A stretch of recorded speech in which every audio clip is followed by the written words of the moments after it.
program is the Active Center.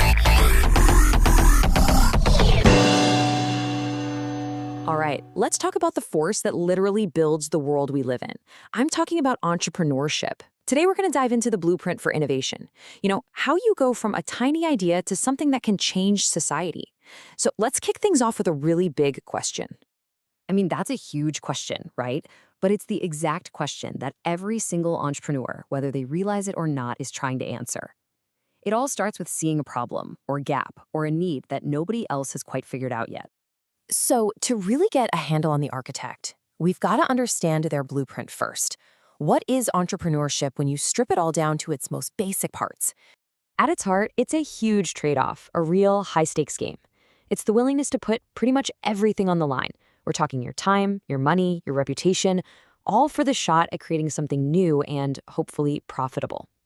And that tension, that balance between risk and reward, that's the engine that drives every single startup out there.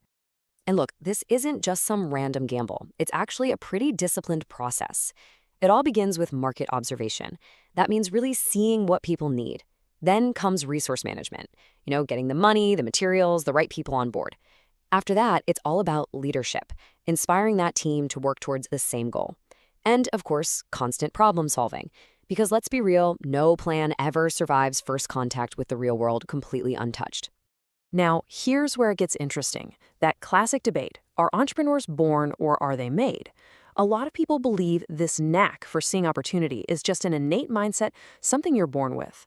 But it seems pretty clear that even if you have that natural spark, you still need the right environment to nurture it and turn it into something that can actually change the world. But, an architect can't just build with thin air. They need raw materials. And in the world of economics, these are what we call the foundational pillars of production. They're the resources an entrepreneur has to pull together to create anything of value. In fact, classical economics tells us there are exactly 4 of these essential resources. They're often called the factors of production. These 4 things are required to build any company, and when you zoom out, our entire economy. Okay, so here they are. First up, you've got land, which is basically all natural resources.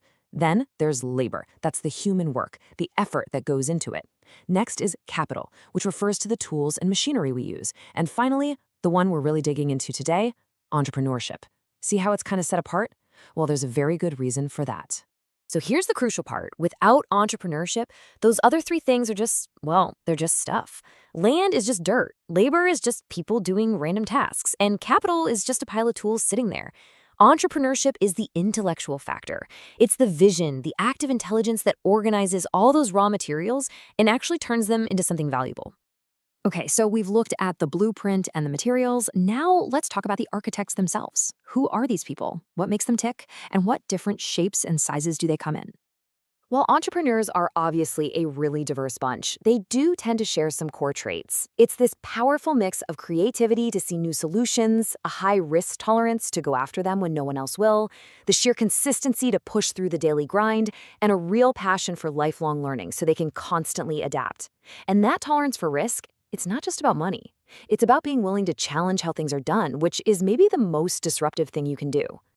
And of course, this mindset shows up in all sorts of ways. You've got your home-based businesses, your purely online cyber entrepreneurs, and then you have the serial entrepreneurs who just love the cycle of building something, selling it, and starting all over again. You've also got your traditional brick-and-mortar shop owners and even nonprofit founders who are measuring their success by the social impact they make, not just the dollars in the bank. So let's bring this all home. What actually happens when these architects, with their blueprints and their materials, get to work and start building? Well, the impact is nothing short of world-changing. Just think about this progression for a second. In 1879, Thomas Edison takes a massive risk to develop the light bulb, and bam, he literally changes night into day. Just a few years after that, Carl Benz comes along and revolutionizes how we get around with the very first car. And then Henry Ford doesn't just build on that idea, he creates the assembly line, which made that car accessible to pretty much everyone. Each innovation built on the last one, and together they completely reshape society. And this is exactly why this all matters so much. Those stories from history, they're not just cool anecdotes. They show us a fundamental economic truth. Entrepreneurs are the primary engine for economic growth. They don't just create cool new products, they create jobs, they create entire industries, and they create the prosperity that fuels the world we live in today. So let's just quickly recap the big ideas here. First, entrepreneurship at its core is all about taking calculated risks to get potential rewards. Second, it's that vital spark, that intellectual factor that organizes the other big economic pillars: land, labor, and capital. And finally, it's the engine that drives innovation, creates jobs, and powers the economic growth that we all benefit from. Which leaves us with one last thing to think about. The architects of the past gave us light, they gave us cars, and so many other things we take for granted. So when you look at the challenges and opportunities we have today, what blueprint will the next great architect design to build our future?